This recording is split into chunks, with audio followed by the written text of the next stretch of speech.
Deep in Pakistan's Cholistan Desert, there's this structure, and it's so huge it feels like it shouldn't even be there. Today, we're going to dive into the incredible story of Derawar Fort, a colossal fortress that's been standing for over 1,000 years. I mean, just look at this. It's almost hard to believe it's real, right? This massive, square fortress just erupting from this totally flat, dry desert. And no, it's not a mirage. It's real, and it's an incredible testament to human ingenuity. So, that brings us to the big question. How on earth does a fortress this gigantic survive for over 1,000 years in one of the most challenging environments you can imagine?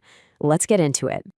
Okay, first things first. To really get a handle on Derawar, you've got to appreciate its scale. And I'm talking mind-bogglingly huge. This isn't just some fort. It's like a man-made mountain range out there. Let's start with its defenses. We're talking about 40 massive circular towers called bastions. They're just immense. There are 10 of them on each of the 4 sides, standing guard. And get this, the height is just staggering. The walls and those bastions, they shoot up 30 meters into the sky. That's almost 100 feet. You can actually see this thing for miles and miles across the flat desert. And if you were to walk the perimeter, well, you'd be walking for 1,500 meters. That's nearly a full mile around. All told, it encloses a space of about 35 acres. It's just a complete and utter giant. So the obvious question is, why here? Why build this colossal thing in the middle of nowhere? Well, here's the twist. This land wasn't always a desert. To understand the fort, you have to understand the story of a river that just disappeared. So check out this timeline. This whole area went through a massive change. For ages, it was a fertile valley, thanks to the Hakra River, home to the Indus Valley civilization.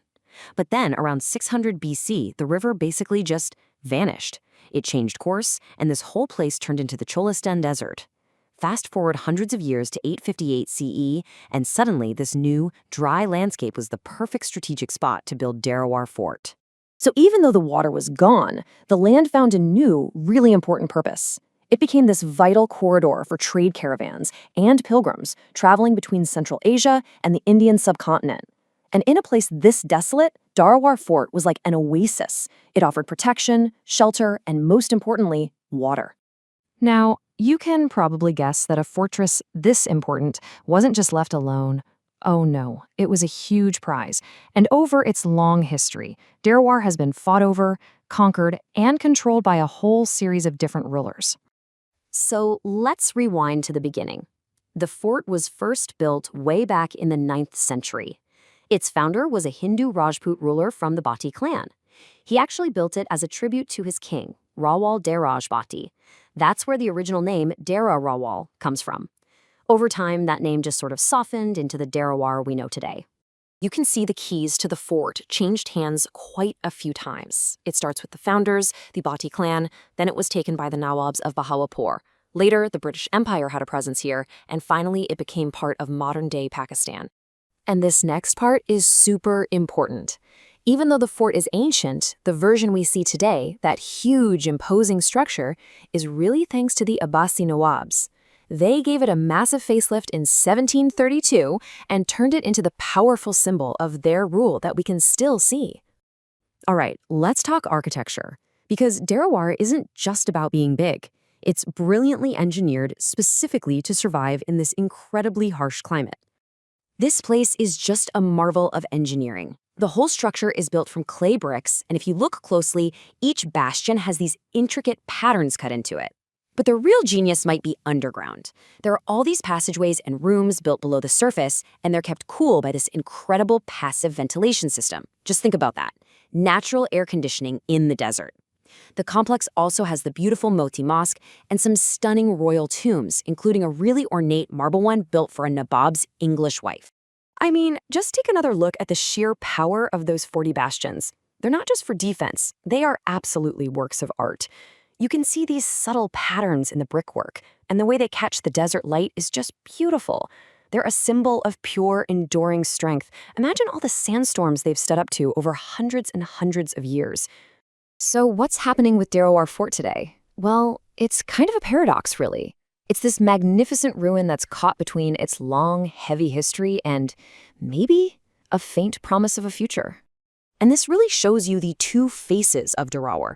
From the outside, it's still breathtaking, a true symbol of antiquity. But the second you step inside, it's a completely different story. You see extreme decay. The interior is literally crumbling.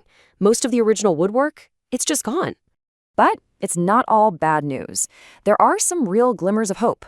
For one, the fort is the backdrop for the famous Cholistan Desert Jeep Rally, which brings in tons of visitors. It was even featured as a Google Doodle. And, since 2016, it's been on UNESCO's tentative list for World Heritage status. People are noticing, and there have even been funds set aside for renovation. You know, this quote from the UNESCO submission really nails it. It says, "The fort is an exceptional example of the interaction of architecture with the limited environmental resources." And that's exactly it. This isn't just some old building. It's a powerful statement about human creativity, about how we can build something incredible and lasting with very little to work with.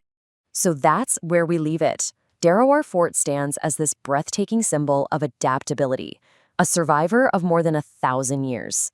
But the big question we're left with is this: without serious, urgent help to preserve it, how much longer can it last?